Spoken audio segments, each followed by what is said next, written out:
Viewers, welcome to yet another episode of my 2 cents, and so far we acknowledge your continued support of these episodes. Now today we want to help Kenyans understand the difference between a parliamentary form of democracy and a presidential form of democracy, because this is the conversation that is going on.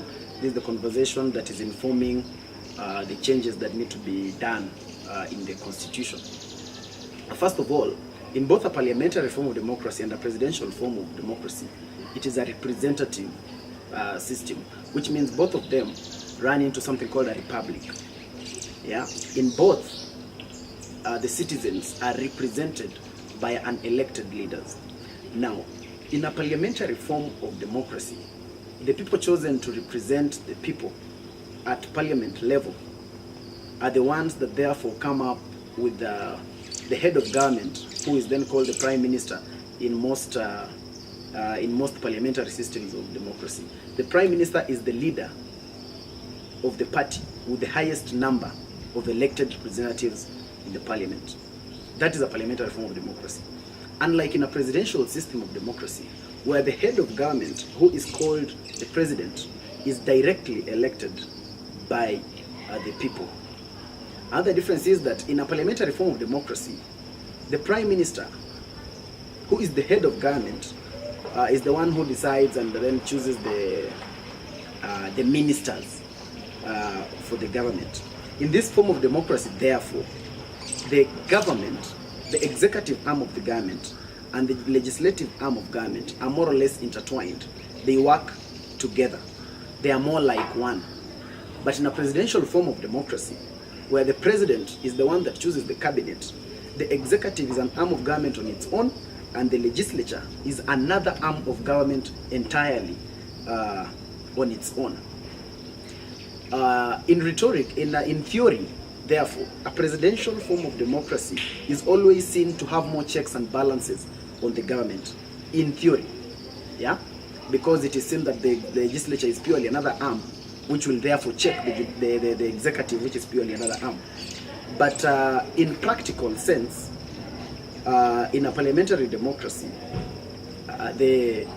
it seems to have more checks and balances than the presidential system of government, because the prime minister, unlike the president, gets to parliament on a weekly basis, and therefore is able to be asked questions by the legislatures, and every other decision taken by the government is directly under the supervision of the legislature. Therefore, they work in tandem, and therefore it is not easy for the parliamentarians or the representatives of the people to complain that government is doing things that are not expected of it, or that the government is doing things without the consultation of the legislature. It is very difficult to avoid the legislature in a parliamentary form of government. And this, you can use examples like in the United Kingdom that are using a parliamentary system of democracy, and maybe the landmark for the presidential system of democracy is the United States. But research will maybe tell you that parliamentary systems of democracy are more, those countries are more stable than the ones in a presidential system of democracy. A presidential system of democracy is easy to create a dictatorship, unlike in a parliamentary system of democracy. But Kenyans also need to be aware that most often in a parliamentary system, the prime minister has no term limit, unlike in a presidential system of democracy. These are the things that people have to look at before they then decide what they want, instead of making decisions based on people. The problem we have in the country is that people tend to make decisions on systems of government based on the people in existence, without knowing that at some point these people will vanish and they will not be there. For us to create good systems for the country, we need to put up systems that will work regardless of the person. Let us not think about a parliamentary system of democracy because we want Raila Odinga to be the Prime Minister or because we want Uhuru Kenyatta to be the Prime Minister. Let us think about a parliamentary system of government because it works for the country.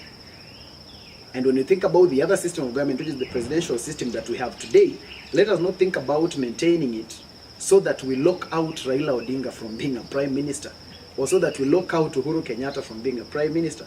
Let us think about it in view that that is the system that will work well for our country.